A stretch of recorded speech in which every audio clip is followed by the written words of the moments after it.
Baiklah, sekarang saya coba mereview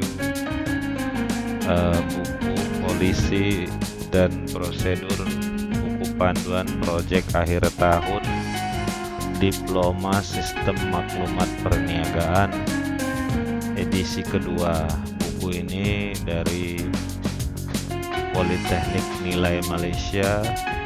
Adapun yang diminta saya untuk mereviewnya adalah satu bagian dari kandungan buku, ilustrasi, kesesuaian penggunaan, impact kepada pelajar atau mahasiswa. Jadi saya diminta untuk mereview ini. Nama saya adalah, kita tulis dahulu, Agus Edi Ramdi.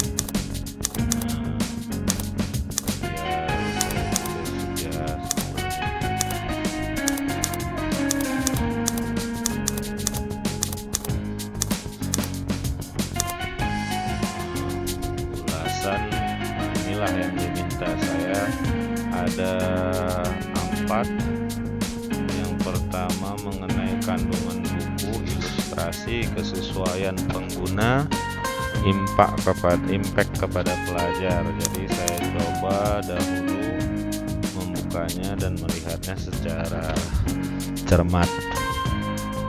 Pertama, ini halaman cover. Halaman cover di sini. Baru ini para penulisnya, Ibu Khairul Lazita Ishak dan Ibu Aslinda Matsaat. Nah, ini dia rincian, sinopsis. Nah, kita pemarkahan khusus. Jadi learning outcome. Ini persentase penilaian. Oke, saya tidak akan memberi ulasan mengenai ya memang ada kandungan buku, kontennya. Oke, saya lihat dulu.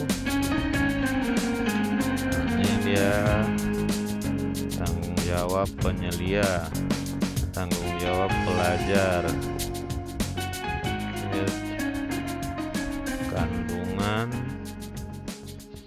Nah, format penulisan, pembentangan, bibliografi. Nah, jadi setelah melihat ini, ada yang ingin saya komentari. Pertama, khususnya mengenai ilustrasi atau gambarnya. Ini terlalu colorful ya.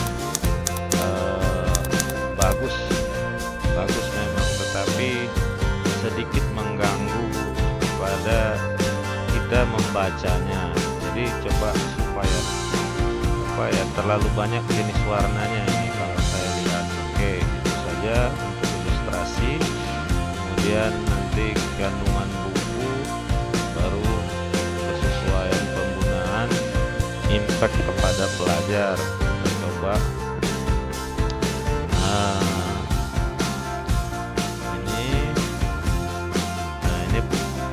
Kata pengantar atau pengenalan.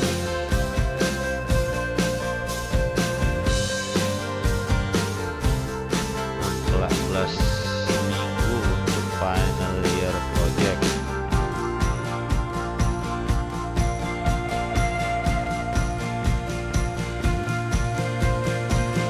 Objektif melatih pelajar. Saya besarkan sedikit supaya kelihatan.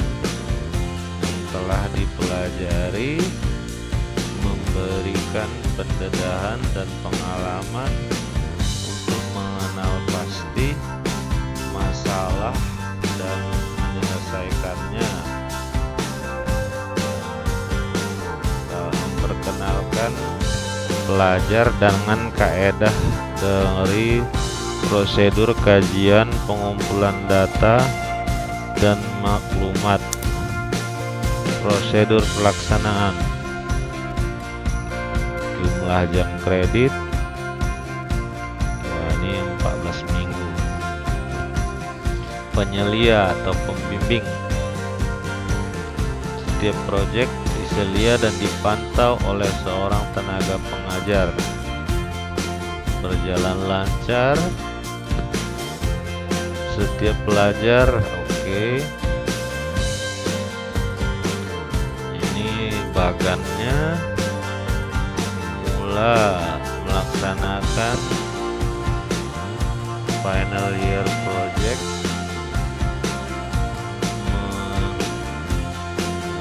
Ini sedikit apa ya, memang bulu lock atau saya tak yakin apakah ini bulu atau buku. Tapi ini hanya penglihatan saya saja. Logbook ya, barangkali ya, bukan bulu, buku log. Jadi tidak ya, jadi prosedurnya diterima kepada pembimbing penyelianya, prototype ya. Oke, itu prosedurnya. Scope project. Scope project di sini coba kita kecilkan dulu supaya dia kelihatan ya. Scope project untuk menentukan sama ada project dicadangkan, boleh dilakukan atau tidak. Mahasiswa perlu membuat presentasi berdasarkan capaian kajian keperluan diharapkan. Semua penyelia dan penyelaras proyek. Pelajar diminta untuk membuat perbincangan, mengadakan perlambatan sebelum menentukan jenis proyek yang dibangun. Ini turut bergantung kepada kebolehan pelajar, kegunaan proyek, skop kajian yang realistis, berdaya saing, serta mempunyai nilai komersil bagi petujuan komersil pemasaran jika ada. Ya, ini sekarang pemilihan tajuk atau pemilihan judul. Judul project berdasarkan kategori. Laman web merupakan halaman yang berhubungan dengan satu sama lain. Video komponen digital yang lain. Pola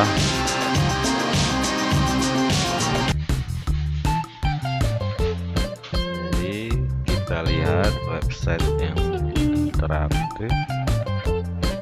Pembangunan suatu program berdasarkan komputer dengan paket perkakas dan perizinan dalam skala yang menyeluruh yang membenarkan seorang individu untuk mempelajarinya.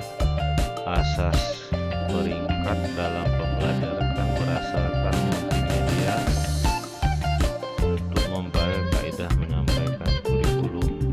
Oke. Contohnya kios. Oke. Sistem maklumat, set komponen saling berkaitan yang mengumpulkan, memproses, mengalihkan maklumat dengan menyokong pembuatan keputusan terhadap organisasi. Sistem maklumat, oke. Digital library, oke. Bisa juga berupa aplikasi mudah alih, mobile application, telepon smartphone, oke. Location transaction processing system, oke. Bisa juga seperti ini. Semua proyek mestilah berpandukan pihak berstakeholder yang boleh direkomendasikan jika sesuai. Boleh mempunyai future upgrade. Pelajar hendaklah membangun sendiri, mengupah orang lain. Pelajar dilarang melakukan plagiat, penipuan data. Semua pelajar akan gagal jika kesalahan tersebut. Pemilihan proyek dilakukan dengan memilih disarankan pembimbing. Oke, ya sama kayak di Medan juga seperti itu.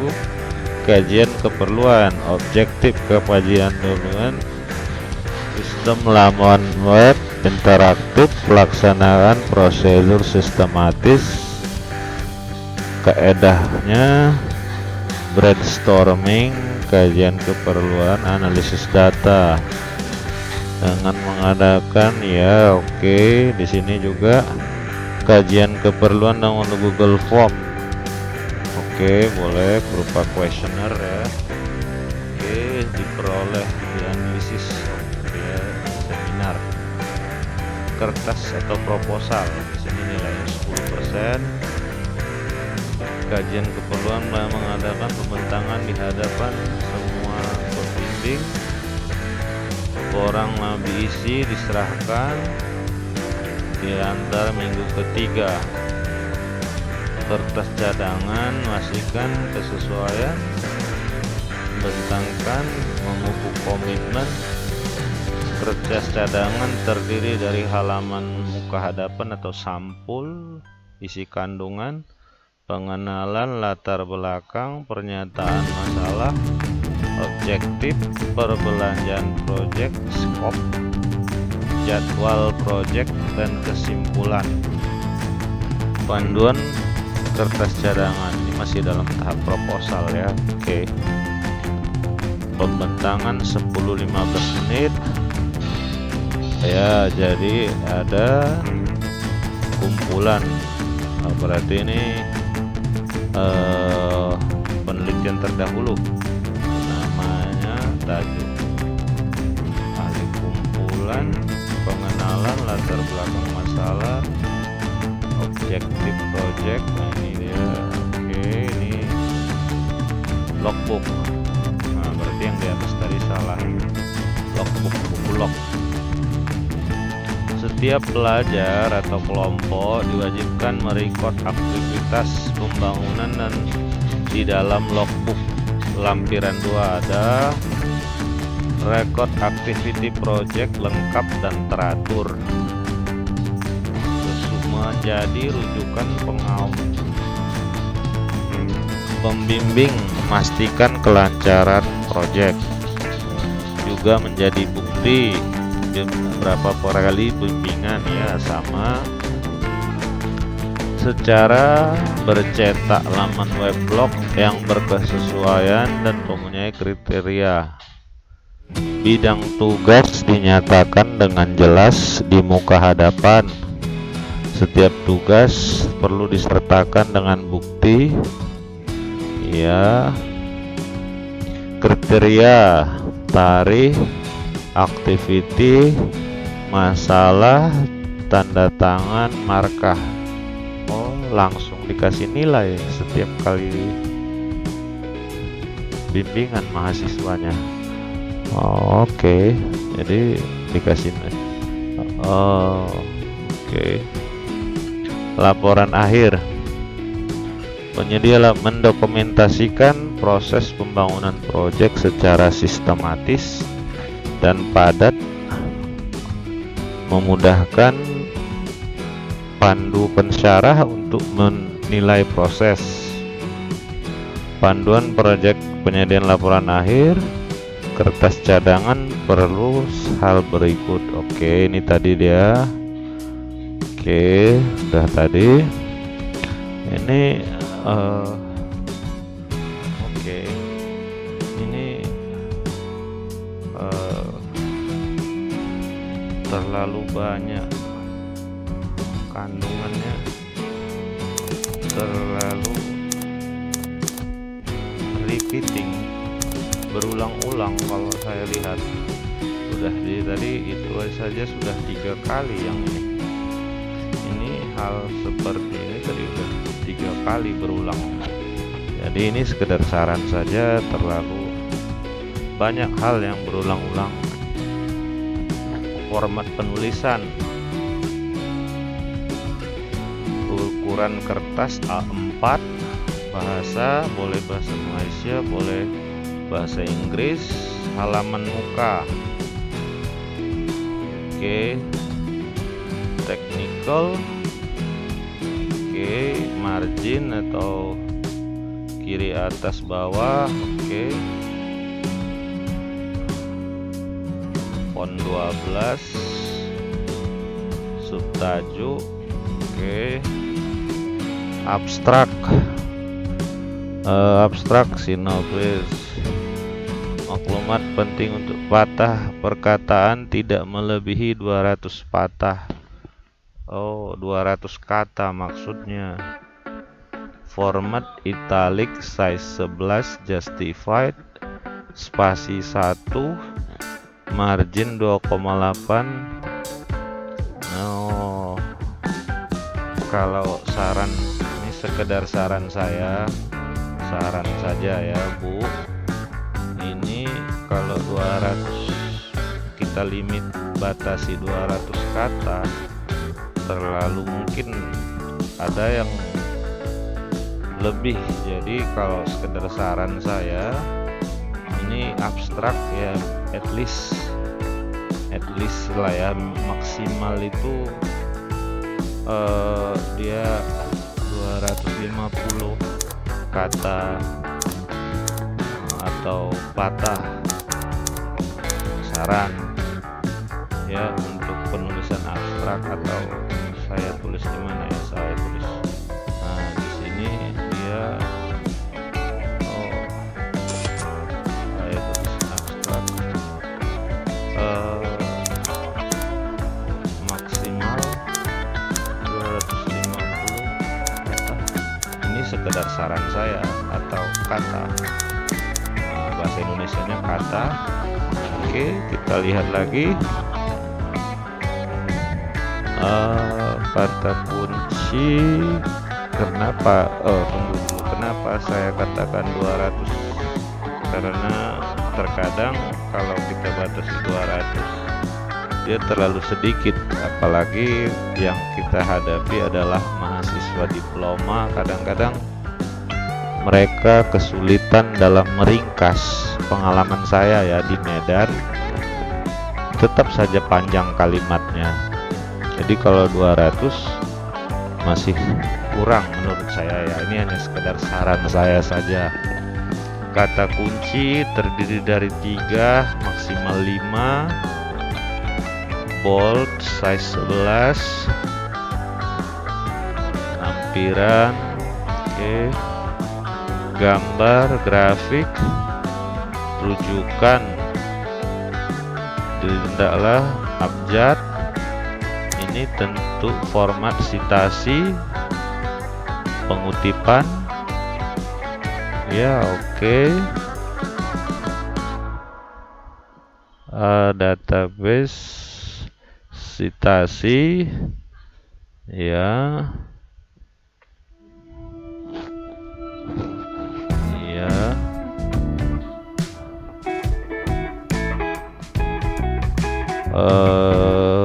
sitasi kalau dari internet. Ini kalau bentuk print. Nah, ini kalau artikel online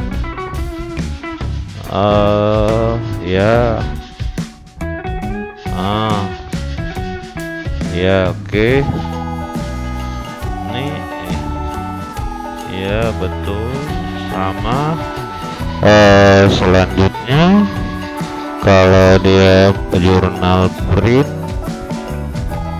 oke, artikel online, oke, foto, oke, foto yang dari online, dari YouTube ya, oke, boleh. Nah, muka halaman mungkin halaman sampul ya kali ya. Nama pelajar sesi akademik, oke. Ini pembentangan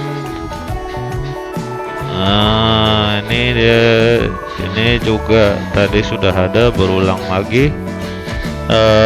Video dia 15-20 menit, berisi prototype project. Kesimpulan, mohon maaf bising sekali, tidak apa-apa, kebetulan di sebelah rumah lagi ada construction. Oke, kriteria untuk penilaian, introduction, estimate project schedule, conclusion. Jadi sudah ada langsung penilaiannya, scoringnya. Ini bagus, transparan lah. Ya, originalitas konten. Jadi dia di sini introduction, pricing, project schedule.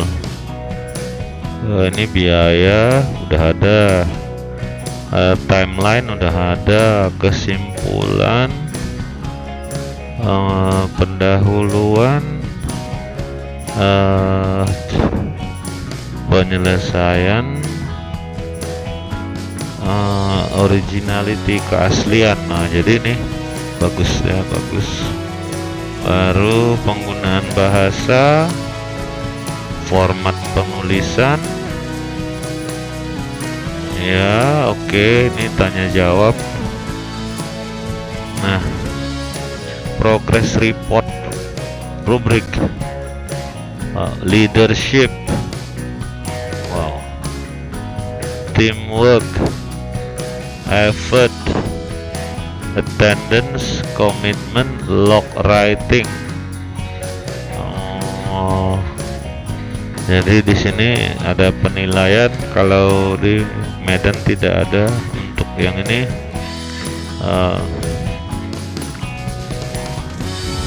Prototype, technical difficulties, originality, critical thinking, overall creativity, subject knowledge, visual eye contact, dress code, time management, report writing, abstract, introduction, literature review, methodology, result and discussion, diagram and tables, reference and appendix, conclusion, language and usage, organization, format and neatness, timeliness. Ya, oke. Sekarang bibliografi.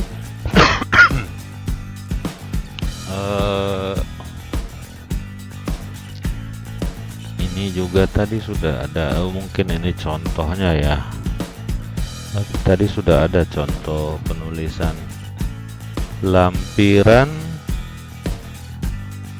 oke. Tanda tangan penilai, ini lampiran. Progress, ya, ini bagus, sudah lengkap semuanya. Cadangan,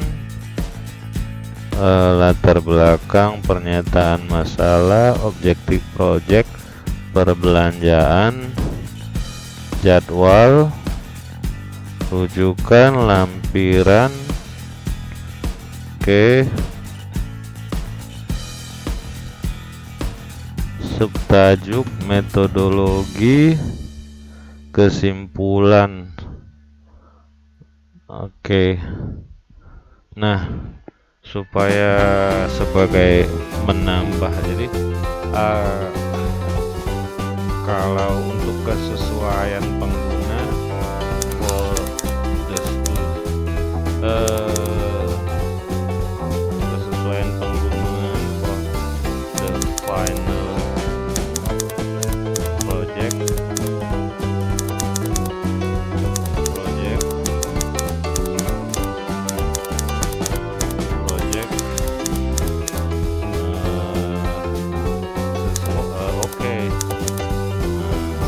impact kepada pelajar bagus.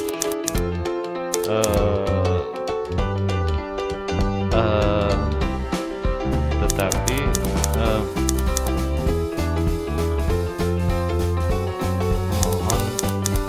tetapi mohon disederhanakan,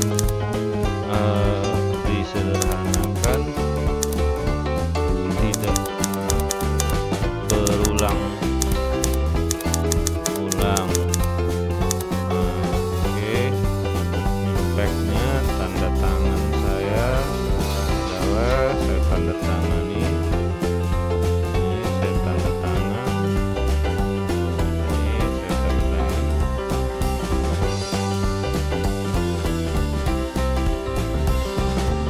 Harinya tanggal 2 Agustus 2020.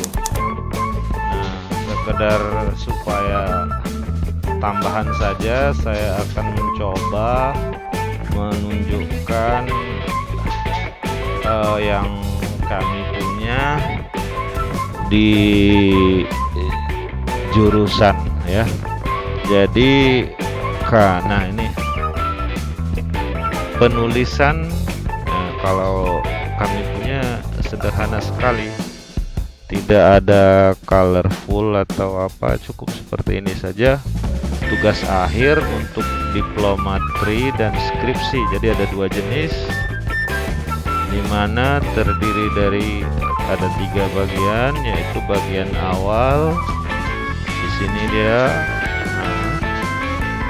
bagian awal, baru isinya itu saja, baru bagian isi terdiri dari 5 bab. Bab 1 pendahuluan, baru bab 2 tinjauan pustaka, bab 3 metode penelitian, bab 4 hasil dan pembahasan, bab 5 itu penutup, isinya kesimpulan dan saran.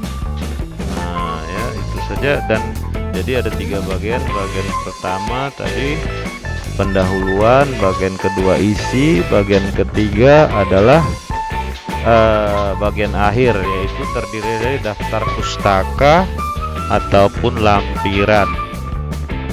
Nah, secara skema ini saja kami buatkan. Pendahuluan terdiri dari ini, tinjauan pustaka terdiri dari ini, khusus untuk skripsi D4 ada kerangka penelitian, pemikiran atau kerangka konseptual. Bab 3 terdiri dari ini, skripsi ini. Bab 4 ada seperti ini. Nah, sedangkan ukuran kertas HVS 70 ukuran 4 A4. Tugas akhir pengetikan, jarak baris, batas tepi. Oke. Nah, ini untuk halaman, contoh halamannya. Jadi ada di halaman itu nama mahasiswa, ada NIM ini artinya nomor induk mahasiswa atau student number yang registered ya, yang nationally registered, dia tulis di sini. Baru ini ada lembaran persetujuan. Jadi lembaran persetujuan ini tidak ikut dijilid dalam laporan, hanya untuk keperluan sidang. Ini persetujuan dari pembimbing atau supervisornya. Jadi dia berhak sidang ataupun seminar kalau dia sudah menunjukkan itu. Nah, ini persetujuan, ini dia ikut dimasukkan nantinya. Jadi di keempat kami ada pembimbing itu. Nah, ini pembimbing 1 untuk D3. Kalau untuk D4 itu ada 2 pembimbingnya. Sedua-duanya ada dua pembimbingnya. Jadi kalau saya bikin di sini pembimbing 1 itu bertugas sebagai bertanggung jawab atas konten. Pembimbing 2 ini biasanya itu bertanggung jawab atas tata tulis.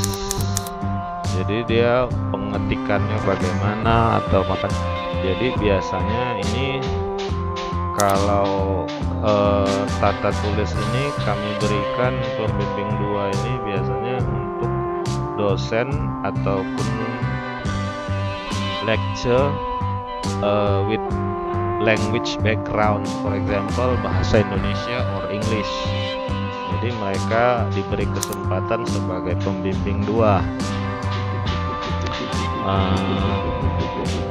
Ya, barangkali ya sekian dari saya. Mudah-mudahan bermanfaat.